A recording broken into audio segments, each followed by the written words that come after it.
EU ETS is a very liquid and volatile market where the political decisions shape the trends. Allowances are driven by legal changes, by macroeconomic context and the supply and demand balance. The latter in the long run will prevail.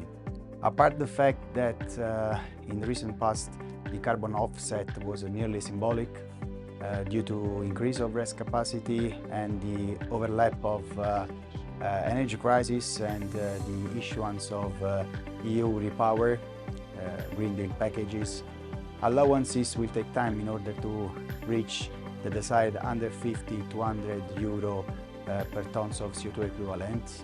So it will take time to be consumed and purchased, unless the difference in price between fossil and renewable fuel will be reduced for different reasons. In D'Amico, we perceive the energy transition as an opportunity rather than a cost. This is the reason why we try to understand what is the best way to put down our carbon footprint by enhancing the energy value chain that at the end has to handle also the legal compliance.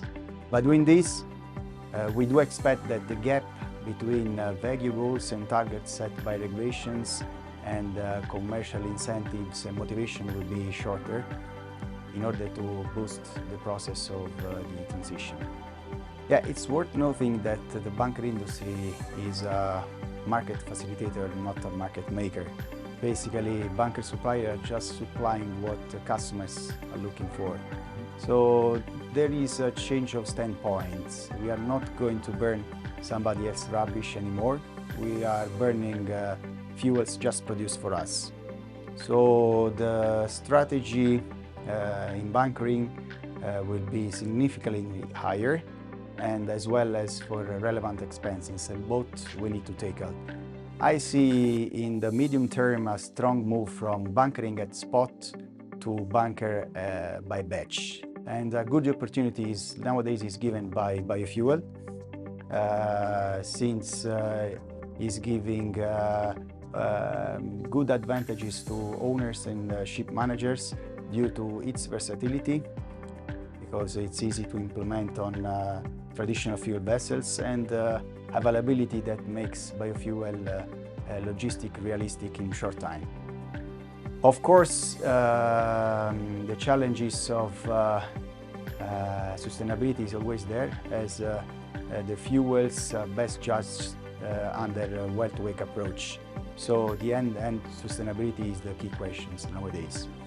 It's important for us as end users to have a lineup as soon as possible between local regulations and international regulations in order to understand what is the best fuel to burn under economic and technical point of view, as we see a strong competition from other industries, especially automotive and aviations, that will bring the cost of bunker higher. Yeah, it's a fact that by 2050, a third of industry emissions reduction should come from energy savings and zero emissions technologies. We try to understand what is our best fuel efficiency and energy efficiency business case, investment.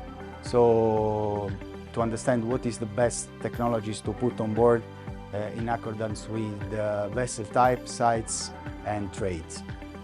Of course, putting technologies on board should be also commercially incentivized, as we are seeing a new relationship between technical and commercial matters that are influencing the contract on which the vessel is based on. We see that industry is demanding new data, largely quality, largely available of high quality. So really knowing your data without trusting data, it will be very complicated to assess whether the new technologies are giving the results that you are expecting. So it will be very challenging to validate for what you are investing for. So low empathy will lead in insufficient incentives for both hands charterers and owners. So we are, as D'Amico, focusing very much our attention to have a single source of data and trust source of data to share with our stakeholders in order to build up our process for the next to come. Yeah, it's always nice to share our opinion with, let's say, our partners and also colleagues, and also to pick up good insights. Really, just working together, we can build a new shipping industry.